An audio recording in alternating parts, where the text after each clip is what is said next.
የአዲስ ምዕራፍ ሰዓታችን ላይ ደርሰናል። የዛሬውን ባለ ታሪክ አይተን እንመለስ።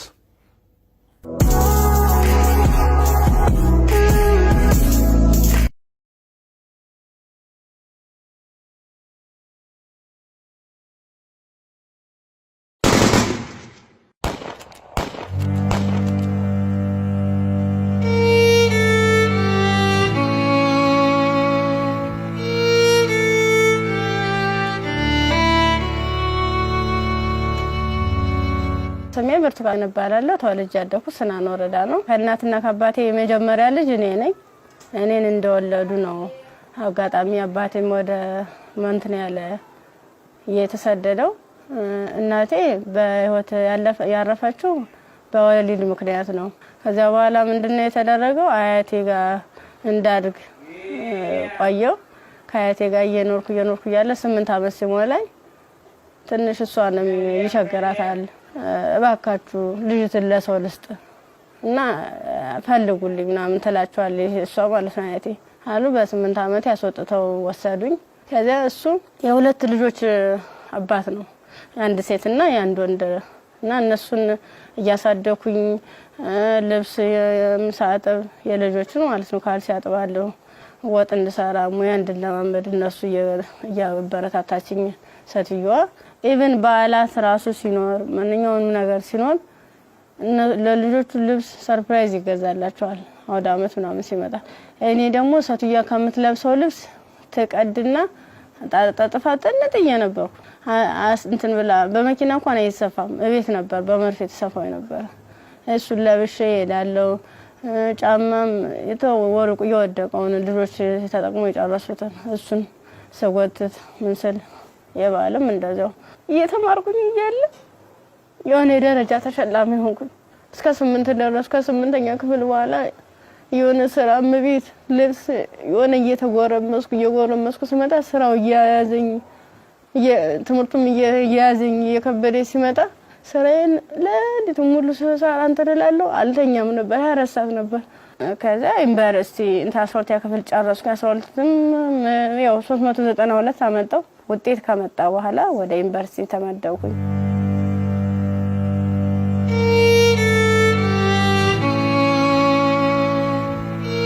ዲፓርትመንት መረጥ በፋርማሲ ስገባ በቃ እነሱ ራሱን ማበረታታት ጀመሩ። አይዞሽ ኢቭን ደፍተር እስክሪብቶም የሃንዳውትም ሙሉ ነገሩን እየሸፈኑልኝ ነበር እነሱ ነበሩ ቢሮ ላይ ማለት ነው። አሪፍ ውጤት ነበረኝ። ከዛ መጨረሻ ላይ ልክ 1 አመት ተማር፣ 2ኛ አመትም ተማር። 2ኛ አመት ላይ የተወሰነ ረብሻ ይከሰታል በሰዓቱ ማለት ነው። ረብሻ ሲፈጠር ምንድነው 3 ሰዓት ነው ከሌሊቱ 3 ሰዓት ላይ እኔ አጋጣሚ ከልጆች ጋር እንትን ነበርኩ ላይብራሪ ነበርኩ። እኔ ወደ ውስጥ ስንመለስ ውስጥ ላይ የሆነ ሰው ሲተኩስ ከውጭ ላይ ይቀባበላሉ። ከዛ አረ ምንድነው በዚህ ውጡ በዚህ ወረዱ እንዲ ወንበስ በሉ እንትን ታኙ ተንበልበሉ ምናምን ይሉናል። ከዛ ልክ እየተኛን እየተሳብን እንደባብ እየተሳብን እየሄርን እያለ መጨረሻ ላይ እዚህ ጋር ግቡ በቃ እናምልጥ እንደዚህ ያለን ሰዎች ለካ ውስጥም ውጭ የሚተኩስ የነበሩት እነሱ ናራዋል። ውጭ ላይ ስንል ምንም የተተቀለብስ አለበሱ። ከዛ አንደኛው ትጥቅ የለበሰው እዚህ ጋር ግቡ ምክንያቱም እንደዚህ ድብልቅልቁ እየወጣ ነው እንዴ ህይወታችን ማትረፍ አትፈልጉም ሲለን እሺ ብለን ታርጋብገን ሁላችን ሰዎች አንድ ላይ ወጥተን ገባን። አንድ ላይ ገባን። በቃ ፍስፍስ አርገው ይዘው ሄዱ። እየከለሉ ሄዱ። ምንድነው ወደ ጫካው ስንዳረስ ሰውነታቸው መከለል ጀመሩ። ያ ማለት ምንድነው አይናቸው ብቻ እንድትታይ ነገር ግን ሌላ አካላቸው እንትና ሙሉ ብረት ነገር ነው። ስንገባ ምንድነው ኖርማል ወታደር ነበር። ግን እኔ ምን እዛው ላይ እየቀየሩን ምን ሰዓት እንደቀየሩ ማላየናቸው። ከዛ እየሄርን እያለ ጫካ ስንጀምር መኪናውን ከዚህ በኋላ መኪና መግባት አይችልም ወራዱ በግራችን ዱብ እያለ ነው የምንሄዳው። ልክ በግራችን እየሄርን እያለ እንትን አይናቸው ብቻ እንድትታይ ሌላቸውን ሸፈኑና ጸጉራቸውን ገለጡት። ያኔ ኬፕ ነገር ነበር የለበሱ። ጸጉራቸውን ሲሉት እንዴ እንደሹ ቀጥ ያለ ነው። እንሄዳለን መንገዱ ያልቅም። 6 ሰዓት ፈጀብን።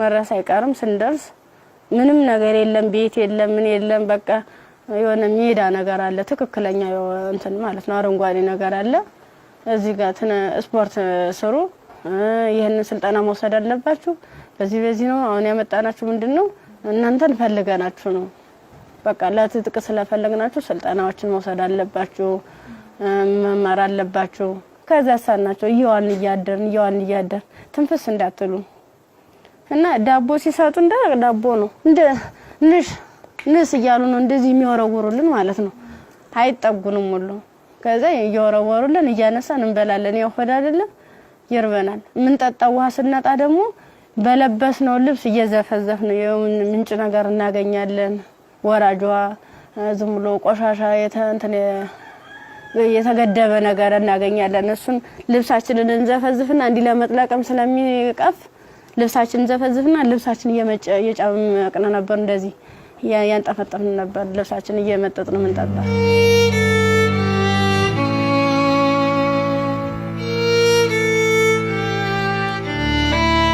አመት ከ6 ወር ከሞላ በኋላ በቃ ስራችንን እንጀምር ይለዋል አንደኛው ማለት ነው ስራችንን እንጀምር ፕሮሰሱ አልቋል ያቀርነው ጊዜም እስከዚህ ነበር ምን ፈልገውን ነገርም ተሳክቶልናል አሁን ደግሞ እንቅስቃሴ እንጀምር ዳይ ምናምን አሉና መጀመሪያ ላይ ልብስ ነው አውልቆ የታዋን ሙሉ ልብሳችንን አውልቀን ነው እንግዲህ እንደንተን ሶስቶቹ አራቶቹ ተሄዱ በኋላ እኔ አምስተኛ ላይ ነበርኩ በአምስተኛው ሰዓት ላይ ምንድነው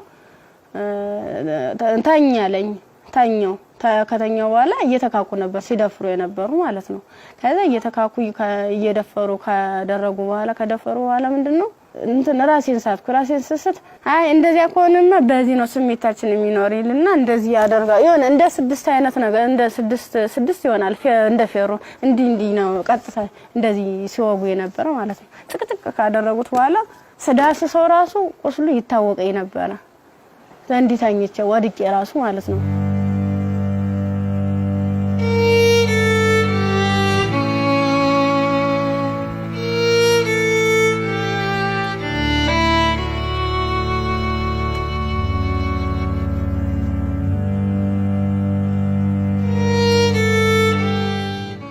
ካንገት በላይ ደግሞ እንትን በምንድነው ጭንቅላቴ ነው ሁለቴ ሲመታኝ ይሄኛው ተከፈተ ጭንቅላቴ ማለት ነው እንደዚህ ያድርገዋል ማለት ነው ሌላስ ምን ይሻላል ከዛ የሆነ እንትን የሚልም ነገር አለ ቢላ ማለት ነው በሱ ይፈቀፍቀዋል ጻጉሬን ማለት ነው ሲፈቀፍቅ እየደማ ነበር በዚህ ሚተለትላሉ እንደምላጭ አይነት ነገር ይዘዋል የሁሉ ትልትል ነው ይሄን ማህፀኔ ከተጨቀጨቀ በኋላ ምን ማለት ነው ሜትታል ምን ሆነ ግን ምንድነው በስድስተኛ ቀና በየን ተሰል ምንም ነገር የለም ከጎኔም ረሳለ ከጎኔም ልጅ ተርትላለች በቃ ከሷ የተሻልኩ ስለሆነ የለበስኩትን አረቄን ልብሴን ሙሉ ጫርጌ አውልቄ እንትን አሰርኩት ተንትኑ ጋር አጣብቄ አስሬ እየጎተትኩ ያ ማለት ምንድነው እኔ ሙሉ አካል ስላለኝ ነው ያንስ አድርጌ ነበር እየጎተትኩ የተላቀስ ርያል በቃ አርቃንሽን ሆነሽ በጣም ነው የሚያሳዝነው ቁምጣ ነበረች ቁምጣዬን ደግሞ ያላስለብሰኝ አለ ቁስሉ ማለት ነው እንዲ ክፍቱን አድርጌ ልብሴን ግን ሙሉ ቃኔን ለሷ ለበስኳት የለበስኳት አንድ ቀሚስ ነበርና ቁምጣ ከስር ለብሼ ነበር የለበስኳት ልብስ በቁምጣዬ ማሰር አልቻልኩም አውልቄ ሁሉ ሞክሬያለሁ ሙሉ ደም ማለት ነው ከዛ በሷ አሰርኩና የወጥቱ ሰል ገሩ ይመጣሉ በሰዓቱ ማለት ነው ከዛ እንዲታ ያንዘላዘሉ እንትን ብላ እንደዚህ ተሸክሙ ያንዘላዘሉ ይዘዋት ይሄዳሉ ሀይዟ ሲሄዱ እኔ አልሰማማ እንትን አለለም በቃ እንዳንችልስ አንችልስ ገላጌ ተገኘ ብላኝ እኔ እንጂ ይብለኝ ደህል እንጂ በጣም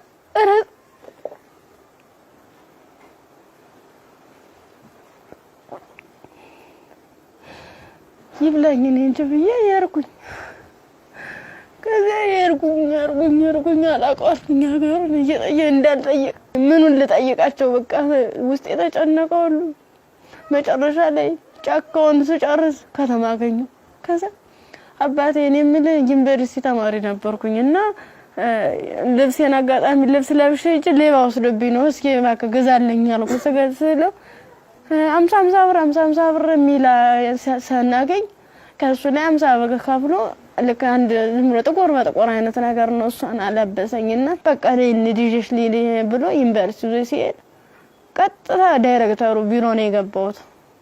ከዛ ቀጥታ ዳይሬክተሩ ቢሮ ስገባ ምንድነው ሙሉ ነገሩን ካየ በኋላ ህክምና ውስጥ እንደገባ ማህፀኔ እንዲታሸግ ከአንገት በላይ ያለው እንዲታሸግ ተደረገልኝ። አሳሸገኝ እያለ በቃ ሰለቹኝ ማለት ቁስሉም ሊድን አልቻለም። እነሱም ካቅማቸው በላይ ሆነ። እኔ አማራጭ ምንድነው ዩኒቨርሲቲው ትምህርት ቤቱ ፊት ለፊት መለመን ጀመርኩኝ።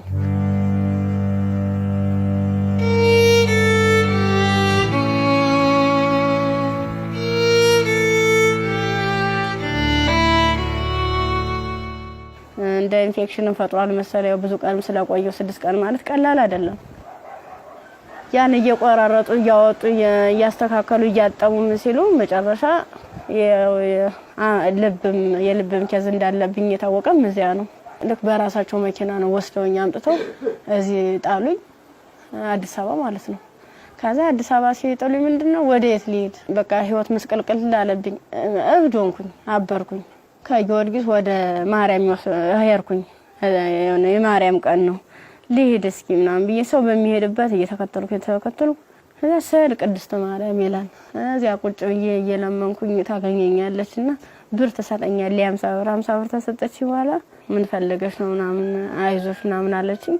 እኔ እኮ እንደዚህ ተማሪ ነኝ እና በዚህ ረብሻ ምክንያት ነው እንደዚህ ተፈጠረው። እንዴት ላድርግ እንዴት ልሄድ ብለሽ አልኳት። የት ልሄድ ብለሽ ስላት አይ እንደዚህማ ከሆነ ክሊኒክ ጤና ጣቢያ እንውሰድሽ ብሎ ጤና ጣቢያ ሲሄድ የምጥ መርፌ ሰጡ። እስቲሽ አደረጉ።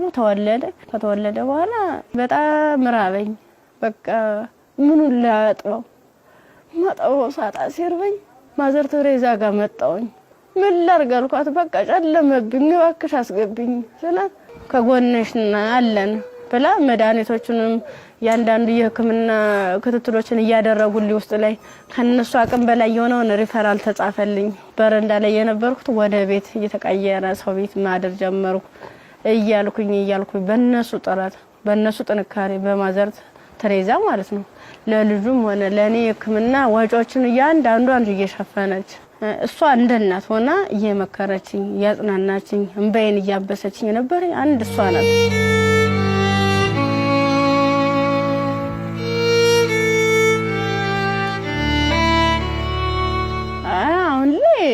በጣም ከባድ ነው። ልጁም ከፍ እያለ ሲሄድ ጡት በማጥዋት በሚችልበት ሰዓት እየደከመኝ እያመመኝ ትንፋሽ ማጠር በቃ ድክም ይለኛል። መንቀሳቀስ አልችልም ያን ያክል ማለት ነው። ብዙ መድኃኒቶች ነው የምወስደው። የሚዋጥ መድኃኒት አለ፣ መርፌ አለ እና እነሱን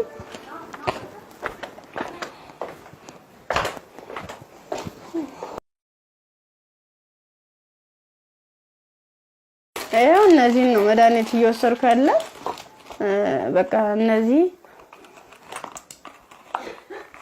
የሚዋጥ መድኃኒት አለኝ፣ መርፌ አለኝ።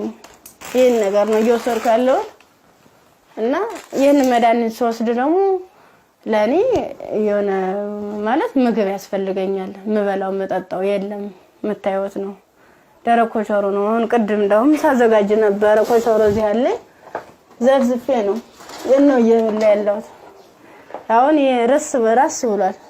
የዘፍዝፌው ስለቆየው ቅድም ነው እናንተ ቀረጻ እያዘጋጃችሁ ያለ የዘፍዘፍ ማለት ነው። የዘፍዝፍ ካለ በኋላ ለልጅ ምንድነው ፍትፍት አድርጌ እኔ የምበላታለሁ እሱም የሚበላት ይችን ነው እና ሙዝ ምናምን እገዛለታለሁ። ብስኩት መጠለያ ያስፈልገኛል። አሁን ያለበት ቤት ስፖንሰር አንድ ወር ከፍሎልኝ ነው ሄደ። ሌላውን ግን እየለመንኩ ነው ውጭ ላይ ማለት ነው። የሆነ ነገር የልጅውን ወደ 3 ወር አለፈው ሰውን እንድንቆጣጣው ማለት ነው። መታጠቢያ ሰዓት አይደለም ብቻ ቃላት የለኝም። በቃ የድረሱልኝ ምን አንድም በቃ ወደ ፊትስ ምን አይነት ህይወት ነው የሚኖረው? ምንድነው ማደርገው? ለምን በጣም እየራበኝ ነው። በቃ ራበኝ አልቻልኩም።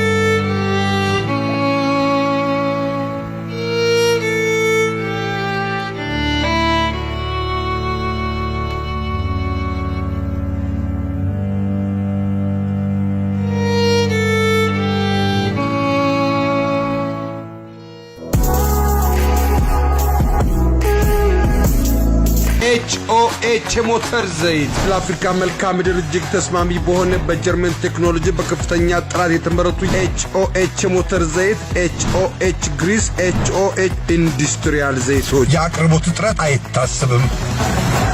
ኦቪድ ሪል ስቴት ልማትን ራዕዩ አድርጎ እጅግ ግዙፍ በሆነ ቦታ ላይ 60,000 መኖሪያ ቤቶች የሚገነቡበት ስማርት ከተማ ለቤት ፈላጊዎች ለማስረከብ 24/7 ሌት ተቀን በመስራት ላይ ይገኛል። ራዕያችን ልማት ነው።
ኤዲሰን የኤሌክትሪክ ዕቃዎች፣ ኤዲሰን አምፖሎች፣ ማከፋፈያዎች፣ ብሬከሮች፣ ሽቦዎች፣ ኤዲሰን ስታቢላይዘሮችን ከተለያዩ የኤሌክትሪክ መደብሮች ያገኟቸዋል።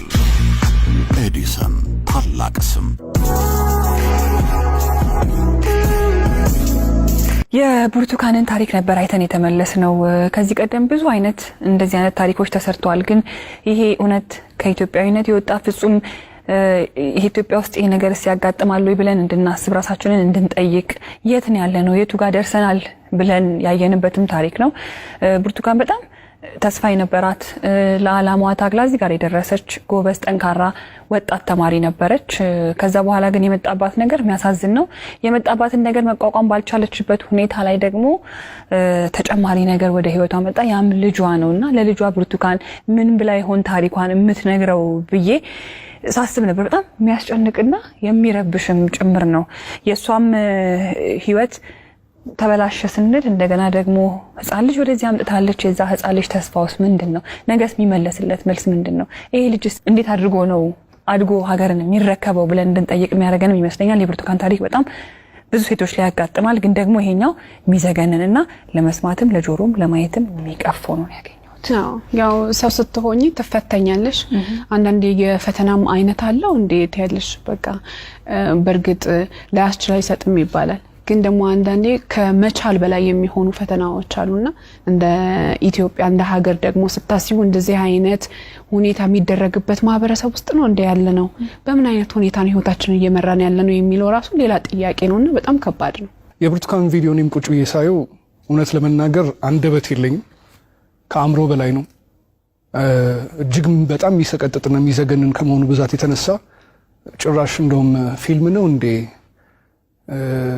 አክቲንግ ነው እንዴ የሚያስብል ሁላ። ምክንያቱም ያው ብዙ ሆረር ፊልሞችን እንሰማለን፣ ግን የእውነት መሬት ላይ የወረደ እንደዚህ በዚህ ልክ የሚሰማ ነውር ሁላ አለ ወይ እስከ ማለትም ድረስ አለና ብርቱካን እንግዲህ ስቱዲዮ ውስጥ ትገኛለች። አብረን ቆመን እንቀበላለን። እንኳን ደህና መጣሽ። እንኳን ደህና መጣሽ። እንዴት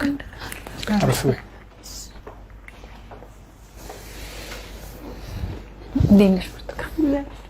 እንኳን ደህና መጣሽ። በጣም ነው የምታምሪው። በጣም ቆንጆ ከለሯ ራሱ እንዴት እንደሚያምር። ያው ዩኒቨርሲቲ ስንሄድ ሁላችንም የምናስበው ነገር አለ አይደል? ቤተሰብ ጋር ያለው ደስታ አለ፣ ስትሄጂ የምትዘጋጁ ዝግጅት አለ። ከሄድሽ በኋላ ደግሞ ያው ቤተሰብ ነው ገንዘብ የሚልከው እንፈልገው ነገር። ያን ጊዜ እንዴት አሳለፍሽው? ስትሄጂስ እንዴት ነበረ? ስሄድ 300 ብር ነው የተሰጠኝ። ያ ማለት ያን 300 ብር የሆነ ቦታ ላይ ትላካል ማለት አይደለም፣ አድርሶ የሚመልሰኝ ነው። አመት ሙሉ የሚዘልቅ ማለት ነው። ጓደኞቼ በፕሌን ጓደኞቼ በመኪና እየተመላለሱ በዓላትን ሲውሉ እኔ ግን ለአንድ አመት ተውሎ 300 ብር ነው ካልኩሌት ተደርጎ ይሰጠኝ ነበር። ስንት ነበር ትራንስፖርት? 150 ብር ነበር መሄጃው። እንደ ሴት ደግሞ ለሴት የሚያስፈልግ ነገር አለ፣ የምንቀባው አለ፣ የተፈጥሮ ጉዳይ አለ። ለዚህ ሁሉ ነገር ገንዘብ ያስፈልጋል። በምን ነበረ ያን ነገር ምን ጓደኞቼ የተሻለ ህይወት ነበር እንትን የሚሉ ባለሀብት ልጆች አሉ። እነሱ ነበር የሻር እያደረጉ እያዋጡ ነገሮችን የሚሸፍኑ ኢቨን ሞዴስ ራሱ ይገዙልኝ ነበር። ጓደኞቼ ነበር ከጎን ያሉት ማለት ነው። እሺ ከዛ በኋላ ያ ሁሉ ነገር አለፈና ዩኒቨርሲቲ ገባሽ። ዩኒቨርሲቲ ገብተሽ ሁለተኛ ዓመት ተማሪ ሆነሽ ነው ይሄ ነገር ያጋጠመሽ። እንዴት ነበር እስቲ ጊዜውን አስታውሽ? ማለት በጣም ነው የሚከብድ።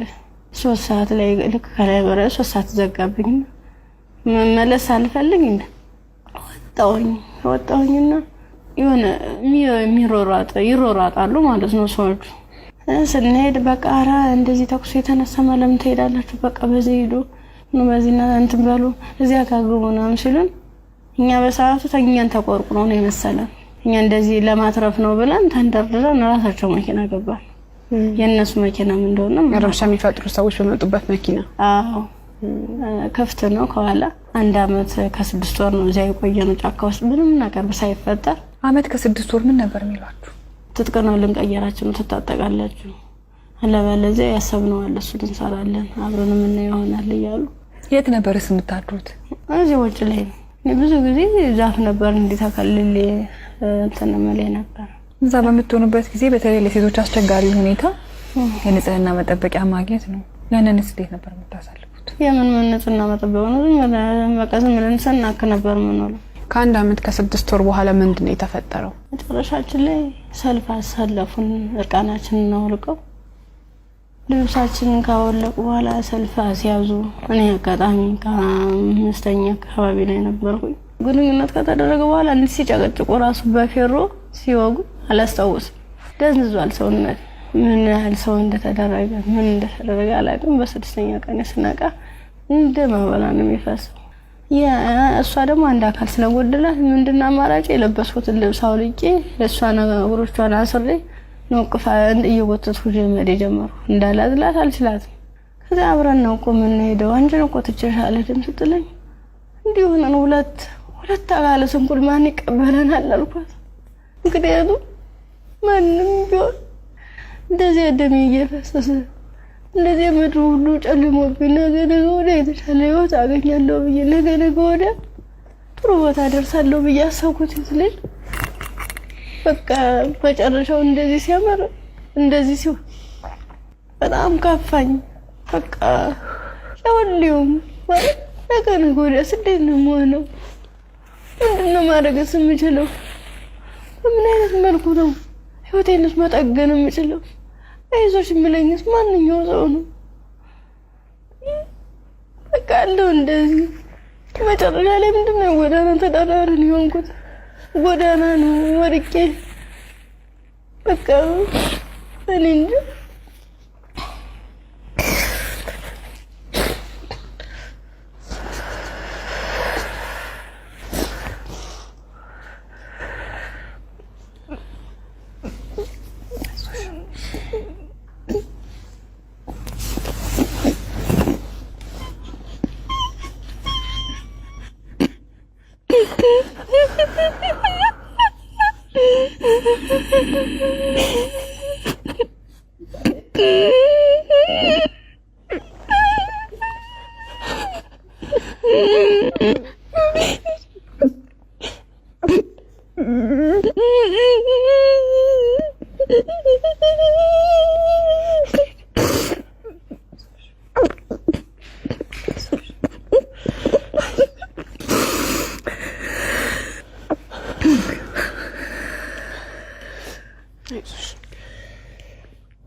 አንዳንድ ታሪኮች ለመስማትም በጣም እጅግ በጣም ይከብዳሉ።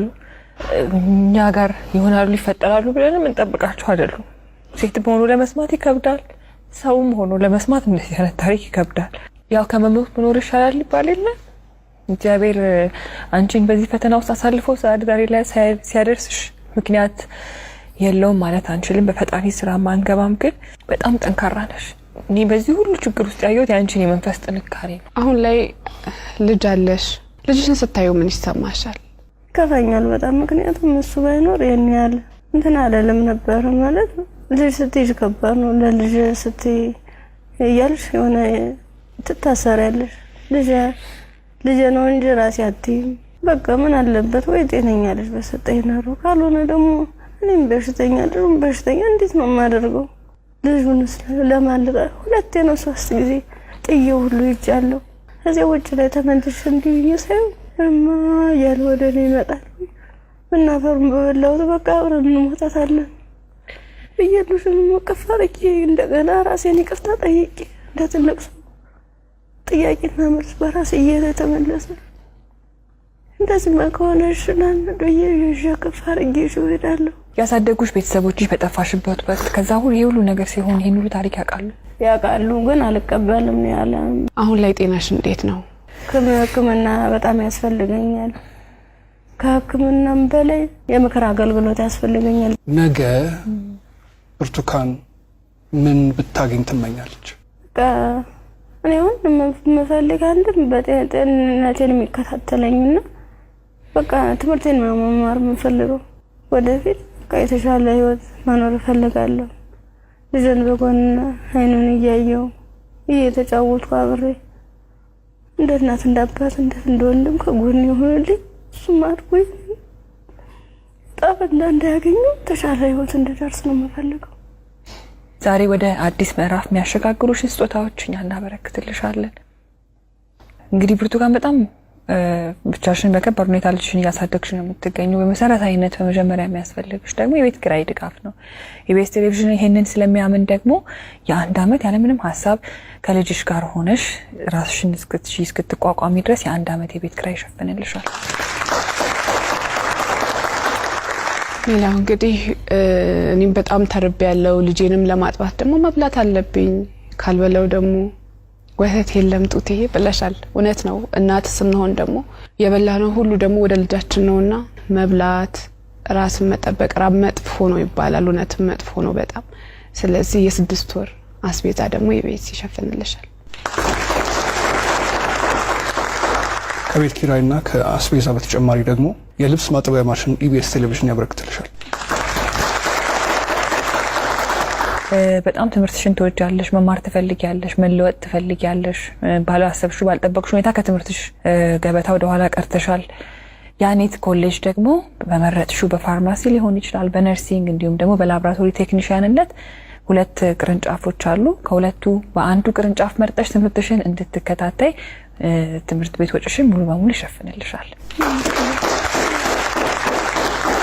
እኛም ህልምሽ ተሳክቶ ስትመረቂ ደግሞ ለመምጣት ያውቃል። አሜን።